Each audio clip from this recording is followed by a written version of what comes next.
So hello, my name is Adrian Clark. I am Emeritus Professor of Endocrinology and, until recently, Editor-in-Chief of the Journal of Endocrinology and the Journal of Molecular Endocrinology.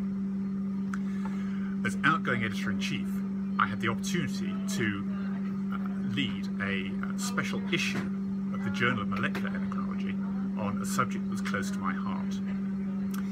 Since 2016 is the 60th anniversary of Lee's original description of the purification and sequencing of the ACTH peptide, it seemed an ideal opportunity to run this special issue on the pro-opioid melanocortin gene. In order to do this, I needed the help of somebody who has been involved in this story from the early days. I'm delighted, therefore, that Professor Phil Lowry from the University of Reading has joined me in this. Phil.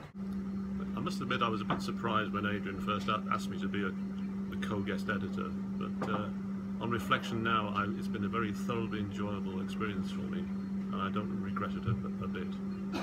I have to say that it was in fact 50 years ago this year that I started my PhD with a very eminent comparative endocrinologist, Professor Jimmy Dodd, on what, would you believe, melanotropin in the dogfish. And in 1966, lower vertebrates were a totally unknown field in terms of MSH, and you can imagine what it was a golden opportunity for a young scientist to start in this, what has become one of the most proliferative areas of peptideology. The other pleasant experience was, of course, that when I was asked to do this, I had to contact colleagues all around the world who I hadn't been in touch with for 20, 30 years. And again, it was a very pleasant experience that almost all of them responded very, very quickly and very positively, and people like Michel Chrétien, Jacques Drouin, Pen Lowe, Mains and Epa, Derek Smythe, and they've all written articles for this special issue. One very amusing response was from Kawauchi, who was the guy who actually cloned dogfish POMC. He actually responded from the Himalayas and said that he had left science some years before and was now spending most of his time writing travel guides for Japanese people in the Himalayas. One of the particular areas of interest has been in the evolution of pro-melanocortin and the receptors for POMC-derived peptides. I'm delighted, therefore, that Jose Cerda Rivera from Spain has been able to write on the POMC evolution, and Robert Doris and colleagues from the University of Denver has written on the evolution of melanocortin receptors. The physiological functions of the products of the POMC gene are, of course, of particular importance. It's tremendous, therefore, that Nicole Gallo-Payet has been able to review the adrenal and extra-adrenal actions of ACTH for this issue.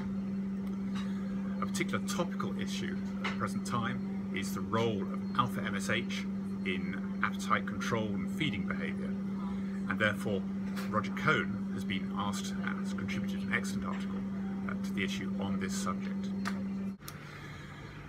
So to conclude, I would encourage all of you with an interest in molecular endocrinology to read this special issue. I think it's true to say that POMC has led the way in understanding a whole variety of different aspects of molecular endocrinology, whether it be in peptide processing, gene regulation, evolution of peptides and their physiological functions. So I think that anybody with an interest will find something to stimulate them in this issue. So finally, I want to hand over to Phil for the last word on this. I think I'd like to encourage any young scientist, because certainly looking back at my career, there's still a lot in POMC that we don't understand. But please, can I make a plea that please read all the papers, because there are many, many hazards in POMC, and if you're not aware of every aspect of it, whether it be processing, post-translational modification, tissue-specific processing, etc., etc., disulfide bridges in particular, you will come unstuck. But just go for it, because it's a very exciting area. Thank you. Thank you.